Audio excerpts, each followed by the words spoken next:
esse atendimento. Então, o apoio tem, o cuidado tem, mas depois eu pego os detalhes com você para tentar entender melhor o caso e trazer uma resposta mais adequada. Obrigada. Só uma complementação, eu perguntei para a Érica, que não é o caso do Mário Gatti, tá? E ela falou de uma forma geral. De fato, a gente recebeu o recurso, tem um trâmite legal para a gente passar, e tem algumas instituições, volto a dizer, não é o caso do Mário Gatti, que ainda não apresentaram a documentação para poder fazer esse repasse, porque eu não posso fazer o repasse enquanto poder público de uma forma, tá bom, veio para você, eu dou, mas eu tenho que comprovar para quem eu vou dar, o que nós vamos fazer com o recurso, que o recurso não é do Tesouro, não é? Então, a Érica me falou mais ou menos isso. O que eu vou pedir como isso tem sido recorrente, eu vou pedir uma explicação que eu possa trazer no próxima reunião de uma forma mais equalizada, porque a gente já trouxe aqui que primeiro não tinha recebido, depois não tinha preenchido os documentos lá com os dados adequados, então teve algumas dificuldades.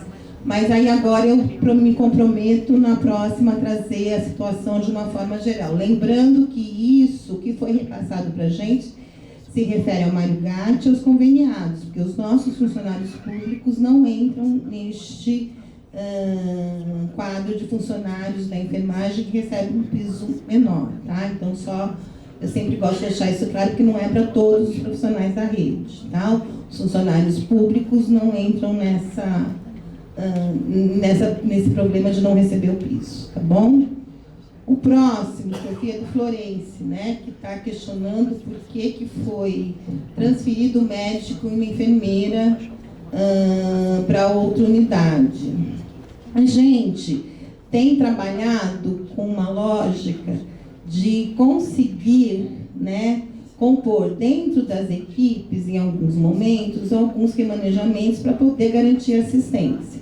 Só que, infelizmente, a gente tem algumas unidades que estão passando por uma dificuldade maior que a gente pretende, de forma breve, resolver isso, seja por licença, seja por... que acaba concorrendo tudo no mesmo período, e a gente tem a responsabilidade de não desassistir nenhum usuário de Campinas. Então, por isso que, eventualmente, em alguns momentos, ocorre sim um remanejamento. Não é só no Florence.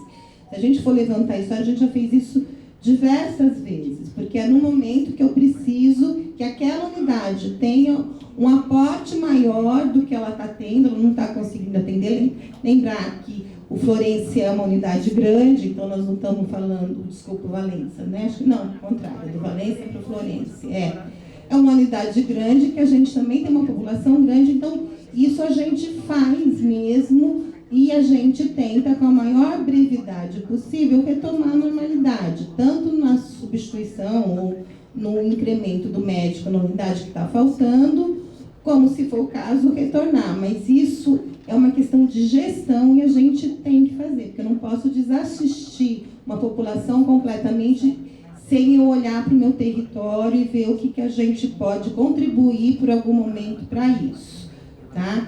Então... Esse médico, os conselheiros lutou para ter esse médico. E agora quer tirar esse médico lá no Pastorama, que tem médico lá no Pastorama. Tem bastante médico lá. Então é isso que eu faço por vocês. E aí, o que a gente vai... Tá, só para vocês entenderem. A gente conversei bastante, porque a Ju está com um problema mesmo. Eu estou falando particularmente da Noroeste, não é o único distrito, mas a gente está com um problema realmente em algumas unidades, não são em todas, mas que a gente teve problemas, e eu volto a dizer, não é que não tem médico, todas tem que ter médico, tem médico, mas em alguns momentos ocasionam situações que eu fico com uma escala muito reduzida que me impede de continuar com as atividades. Então, por isso que a gente faz estes remanejamentos eventuais. Isso não é só lá, a gente volta a dizer, a gente já fez em outros lugares, com a enfermagem, com o técnico de enfermagem, porque a gente precisa ir adequando o mínimo para que a gente consiga atender de forma adequada a população, tá? Então, isso acontece. Agora, só para acalmar os corações, a gente está para receber mais médicos a semana que vem. Então, e o ingresso desses médicos é rápido, porque é reposição, porque a gente teve alguns médicos que, por alguma situação, foram desligados ou estão fora. Então, a gente deve resolver isso no máximo na primeira semana de novembro. A gente já deve estar com a situação equacionada, tá? Mas eu volto a dizer, não é uma situação que a gente não pensa muito antes de fazer. A gente pensa sim, a gente sabe do vínculo, sabe da importância. Até nós vamos discutir equipe aqui hoje. Então, a gente sabe da importância de tudo isso. Só que em alguns momentos eu tenho que fazer alguns remanejamentos para que eu consiga adequar outra unidade que está muito ruim. Tá? Então, é nesse sentido. Então, outra coisa que a gente tem que entender. Então, pode cobrar, mas só uma coisa, tá? Só uma coisa que a gente tem que entender, o RH está aí, que não vai me deixar mentir. Todos nós, funcionários públicos, a gente entra para trabalhar na Prefeitura Municipal de Campinas. Lógico que eu escolho um lugar que eu mais próximo, a gente consegue fazer isso, porque é concurso, eu olho a vaga e escolho. Mas se precisar de outro lugar, todos nós, a gente tem a responsabilidade de ir para outro lugar. Nós não somos donos do posto que a gente assumiu. Isso não existe. Nenhum de nós, nem nós da gestão, nenhum de nós. Tanto é que um dia nós estamos na gestão e no outro dia a gente volta para assistência. Isso é a vida, não tem essa coisa. Então, isso primeiro. E o mais médico mais ainda, porque o mais médico, ele vem para o município com a responsabilidade de cobrir alguns vazios. A gente ainda tenta fazer, achando justo, compor dentro das necessidades. E a gente vai continuar fazendo. Eu só estou contando que não é a única vez que isso pode ou vai acontecer.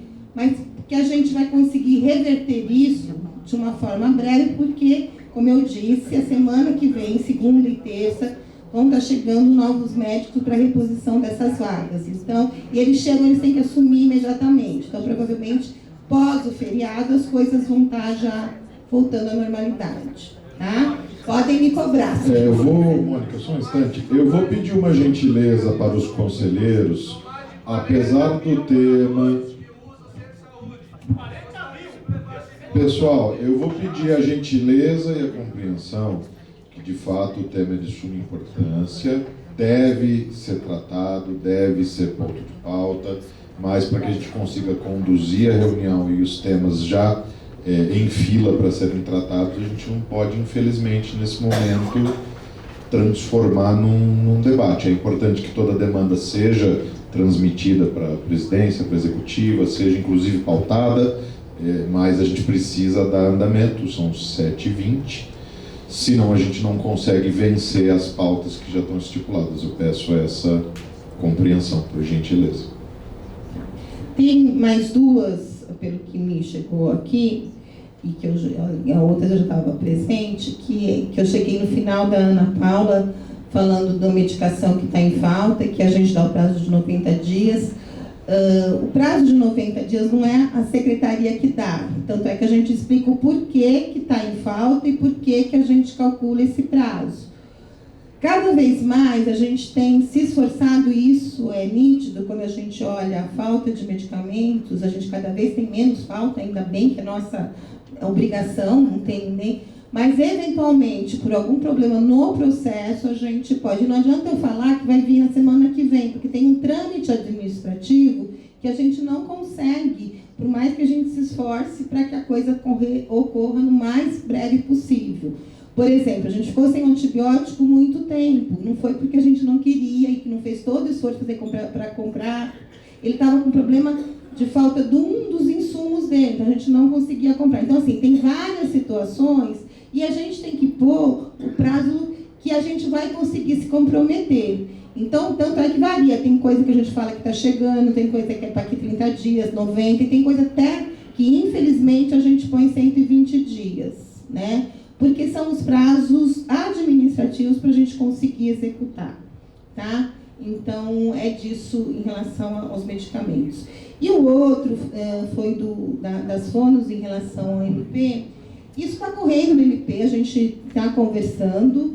E hoje a Bárbara vai falar um pouco da equipe multi. Eu acho que eu nem vou me deter muito, porque a gente teve reunião essa semana, já vamos dar resposta. Eu acho que isso incorrer no MP, já que é lá o lugar que foi escolhido para a gente conversar. E a Bárbara hoje, acho que pode, de uma forma geral, falar um pouco da assistência mesmo da equipe multi. Tá bom? Bom, só queria primeiro retomar a questão das intérpretes. Nós temos ainda reuniões até o final do ano e eu queria dialogar aqui com os conselheiros e conselheiros no seguinte sentido. Nós vamos aceitar e vamos naturalizar essa ausência. Eu quero, inclusive, colocar aqui a posição pessoal, por enquanto, mas acho que a gente vai ter que pensar que, em determinado momento, na ausência de intérpretes, a gente vai discutir se haverá ou não reunião do Conselho. Tem prestação de contas, que a gestão, aliás, manda ofício, vai passar o prazo. Se não tiver intérprete, a gente vai avaliar a possibilidade de não fazer reunião. Porque, senão, é como se... Vamos pensar o seguinte, se, ao invés da ausência de intérprete, todos nós aqui, todos os demais que não precisamos, fôssemos obrigados a ficar lá fora. É disso que a gente está falando. Então, ou a gente encara isso com a seriedade, com a centralidade que tem que ser, ou então não estamos levando a sério uma coisa que já foi discutida anteriormente. Então, eu queria registrar essa questão aqui. Em relação às questões que foram colocadas de urgência e emergência, no dia 30, nós temos reunião da Comissão Permanente de Urgência, Emergência e Atenção Hospitalar. Então, em relação às mortes e outras questões, na verdade, a gente já tem, inclusive, um estudo que precisa ser atualizado de óbitos, estudo esse que foi trazido ao pleno já há bastante tempo e que era do período anterior à pandemia, 2015 a 2019, e que mostrou uma elevação assim muito alta, muito expressiva de óbitos em 3 instituições naquele período, 2015 a 2019, Beneficência, Irmandade e Ouro Verde.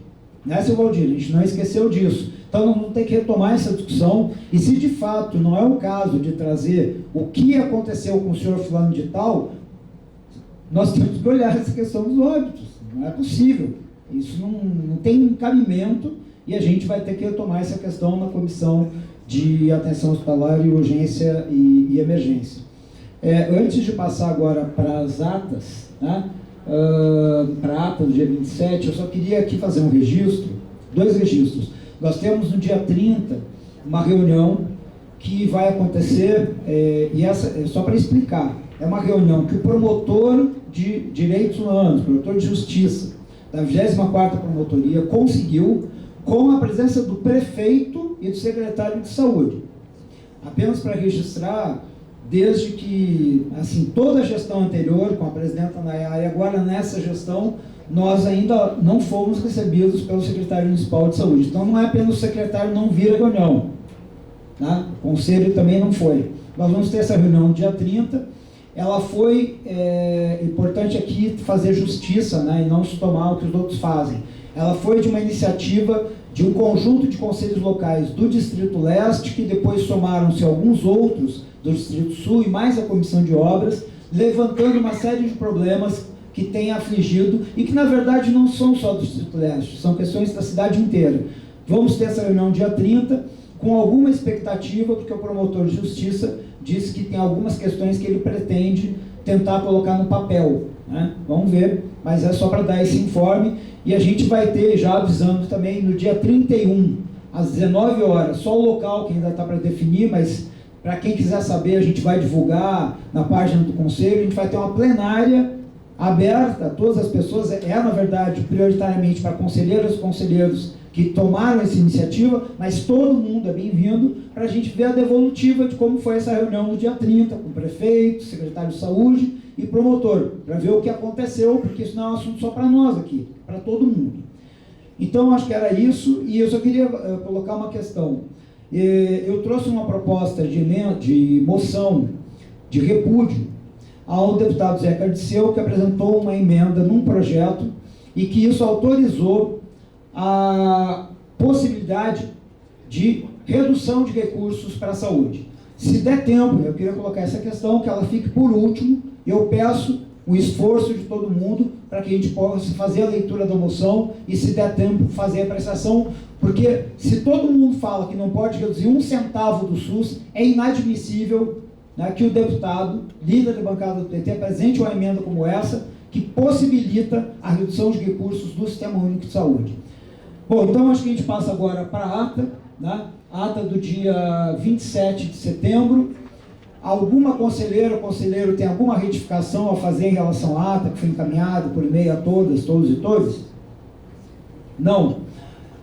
Alguma conselheira ou conselheiro quer registrar voto contrário ou abstenção? Podemos... Abstenção. 2 abstenções. Os demais podemos aclamar, então. Então, aprovada a ata. Imediatamente, aqui vamos fazer uma explicação. Nós fizemos a alteração dessa pauta e incluímos o tema do fornecimento de hormônios, mas na verdade era para ter subido como item 3, os NASFs e equipe multidisciplinar, e depois os hormônios. Então é só para fazer essa explicação, que agora quem vai vir para falar são as pessoas que vêm fazer a apresentação sobre apresentação e discussão dos NASFs, equipe multidisciplinar, potencialidades, limites e desafios, e depois, na sequência, situação de fornecimento de hormônios, o ambulatório transcender. Então, as pessoas que vêm fazer aqui a apresentação, por favor. É somente leitura, Bonito. Precisa abrir para editar.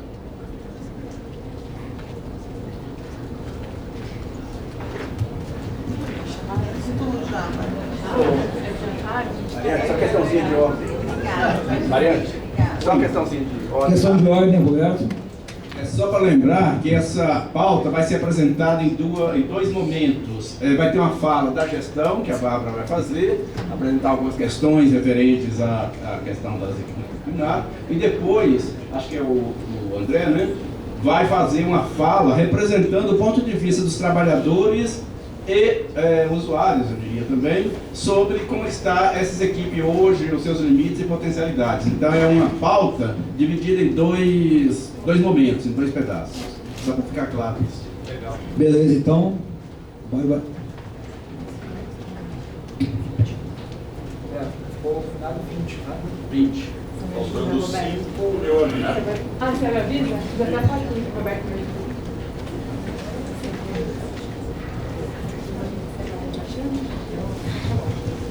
Então, boa noite. Meu nome é Bárbara, sou fisioterapeuta, sou servidora municipal, ingressei aqui no município em 2015, atuei na assistência no Mário Gatti, no NASF do Campo Belo, Jardim Fernando e São Domingos.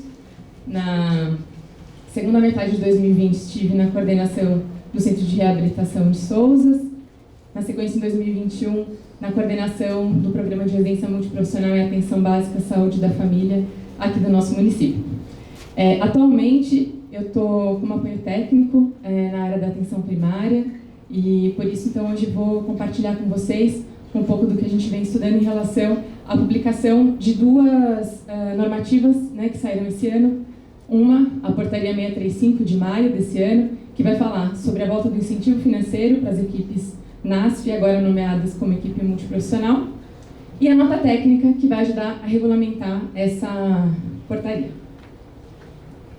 Bom, um breve resgate histórico de como que a gente chega nessas portarias, certo?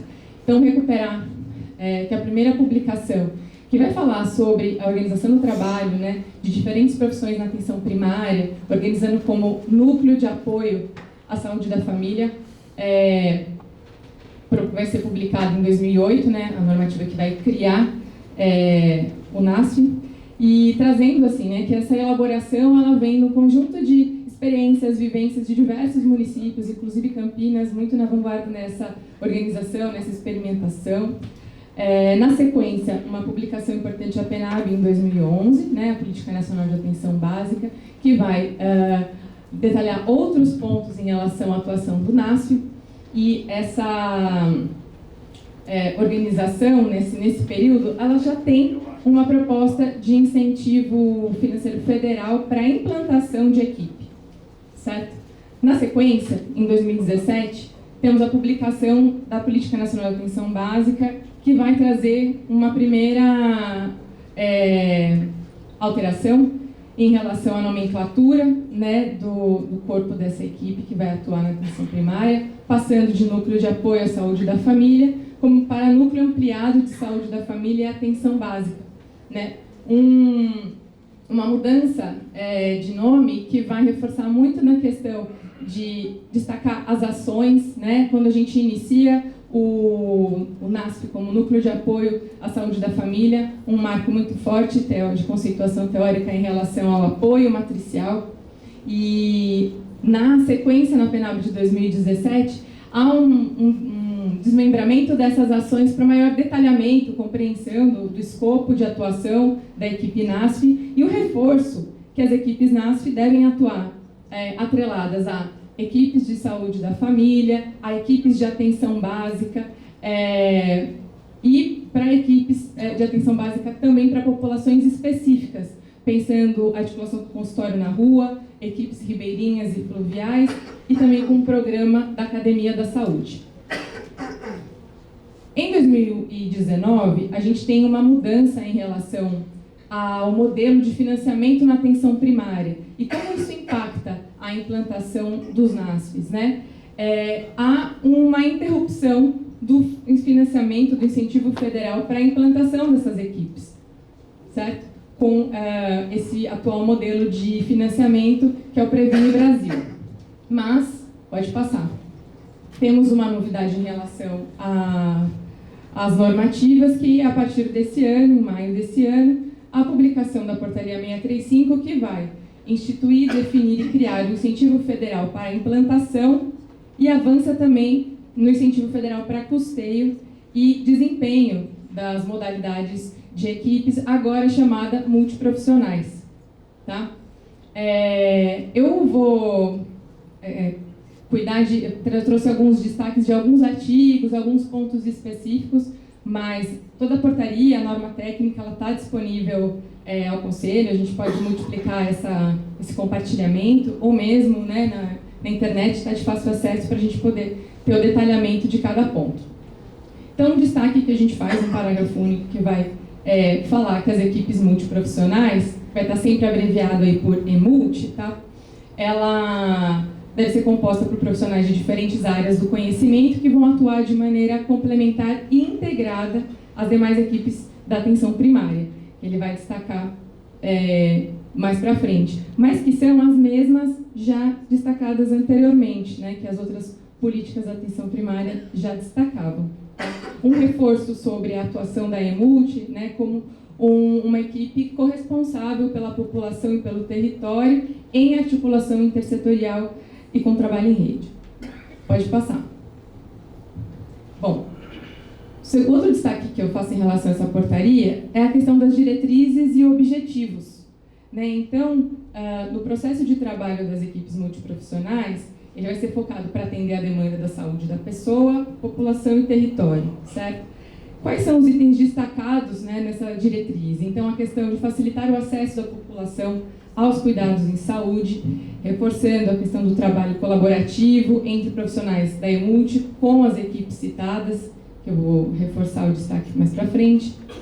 As equipes multi devem se pautar pelo princípio da integralidade da atenção à saúde, de ampliar o escopo de práticas no âmbito da atenção primária, de integrar práticas de assistência, prevenção, promoção da saúde, vigilância e formação em saúde na APS. Então, como vocês vão acompanhando, são destaques que já são feitos pela Política Nacional de Atenção Básica, reforçados por essa nova publicação. Pode passar? Obrigada. Na sequência, então, é também uma diretriz do trabalho da EMULT, né? Favorecer os atributos essenciais e derivados da atenção primária, conforme orientado pela Política Nacional da Atenção Básica, então fazendo menção àquela política de 2017, que eu comentei anteriormente. Então, por meio da atenção interprofissional, de modo a superar a lógica da fragmentação do cuidado, que vai comprometer a corresponsabilização clínica. Então, um reforço da questão da integração entre os profissionais que vão atuar nas unidades básicas, né? nos nossos centros de saúde. Oportunizar a comunicação, integração e articulação da atenção primária com outros serviços da rede de atenção à saúde e intersetoriais, então reforçando o conceito de saúde, de não só ausência de doença, né, mas um estado de busca pelo completo bem-estar físico, psíquico e social. Então, essa consideração do trabalho intersetorial reforçado, mais uma vez, e que tem o foco de contribuir para a continuidade dos fluxos assistenciais.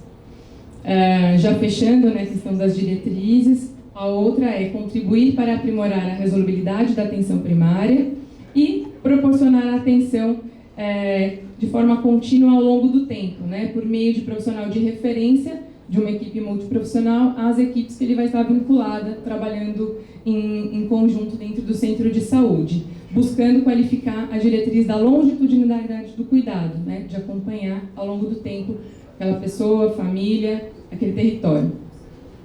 Na sequência, tem um outro parágrafo que vai falar sobre as ações que são prioritárias em relação ao trabalho dos profissionais na equipe multiprofissional.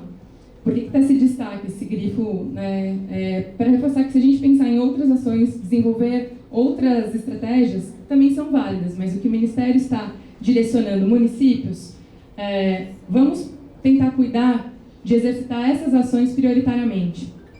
E quais são elas, né?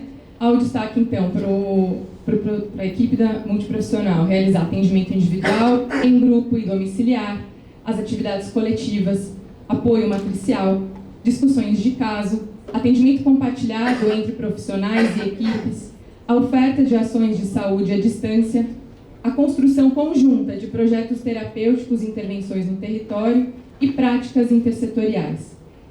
Em relação às publicações anteriores, o único destaque que não aparecia dessa maneira é em relação às ofertas de saúde à distância, né? Acho que a situação da pandemia de Covid-19 trouxe de uma forma acelerada para o mundo todo essa questão de como que a gente usa a tecnologia a nosso favor, a favor desse contato, desse acompanhamento em saúde.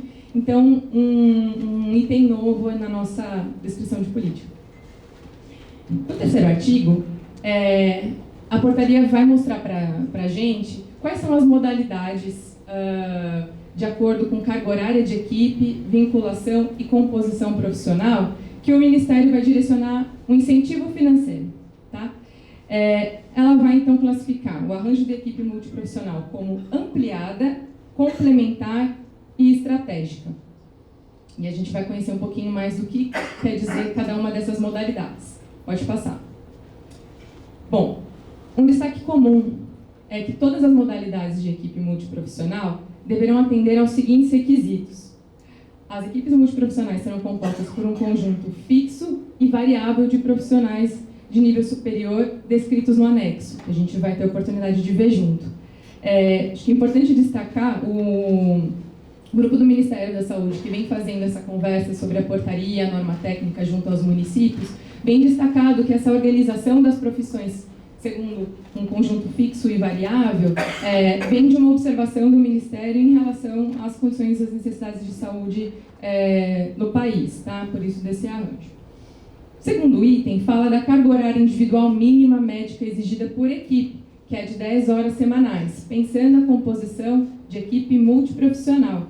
Tá? Então, o médico que a gente está falando em relação à equipe saúde da família, tem uma outra composição de carga horária. Aqui a gente está falando de um recorte de um médico que comporia a equipe multiprofissional, de no mínimo 10 horas semanais. Então, carga horária individual mínima das demais categorias profissionais exigida por equipe é de 20 horas semanais.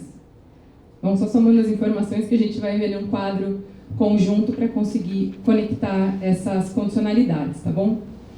O destaque em relação às equipes multiprofissionais, a quais outras equipes ela deve estar vinculada, é o mesmo reforço em relação à PNAB de 2017. Então, está vinculado à equipe Saúde da Família, a equipe Saúde da Família Ribeirinha, a equipe Consultório na Rua, equipe de Atenção Primária e a equipe da Unidade Básica de Saúde Fluvial. Acho que há apenas uma supressão em relação à Academia da Saúde nessa publicação.